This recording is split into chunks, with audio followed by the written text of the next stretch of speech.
Shalom, everyone. This is David Welch. I'm here with Dr. Scott and Sharayah Colter. They are with the Danbury Institute, and they are here in Jerusalem with me.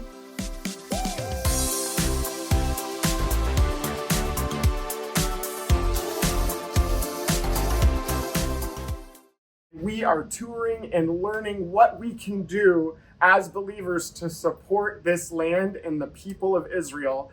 Dr. Scott, share a little bit about how this trip has impacted you and what you've learned over the last few days. Of course, David, this is such a special place to be in, the nation of Israel, the holy city of Jerusalem, just behind us, the Temple Mount, the most contested site in all of religion in the world today. And what a privilege it is to be here, to see what's happening in Israel, to talk to those who are on the ground, to see these biblical sites that we read about in our Bible, to touch them, to feel them, to walk through them. You can't get an experience like this from reading a book, watching a YouTube video. You've got to come and experience this yourself.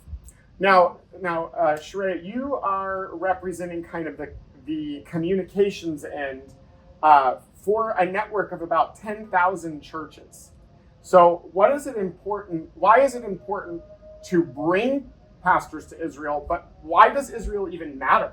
Maybe that's too large to unpack, but help us understand. Pastors are so important because they are setting the stage for the rest of their congregation.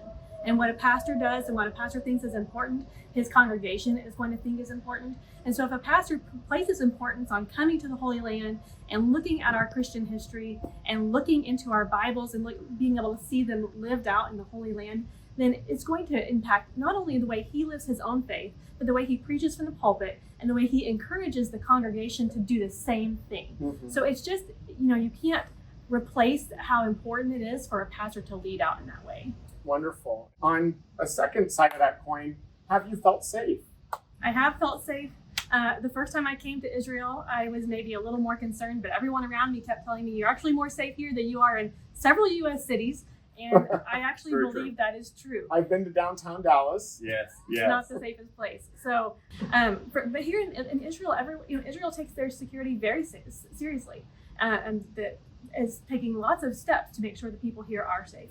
And so I feel very safe. And as far as the response and the reception here, I've had no interactions with any unkind people or any hostility whatsoever. It's really actually, I was thinking today as we drove, it's remarkable that you have these different people groups living in quite harmony right alongside each other. And so for however that pans itself out, that's the way it is at the moment. And so you can't always just believe everything you see on TikTok or everything you see on the mainstream news.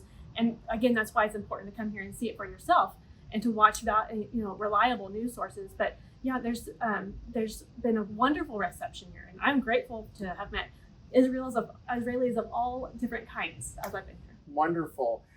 So one last question: favorite site and favorite food in the land? You're first.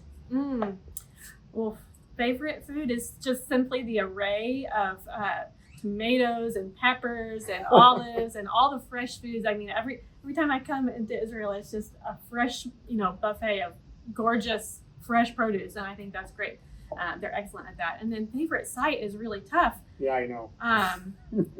But I have to see the Sea of Galilee, honestly, even though that is a little less archaeological. But to put your feet in the water where Jesus has walked, and to put your hands in the water that he has calmed with his own voice, that is a really special.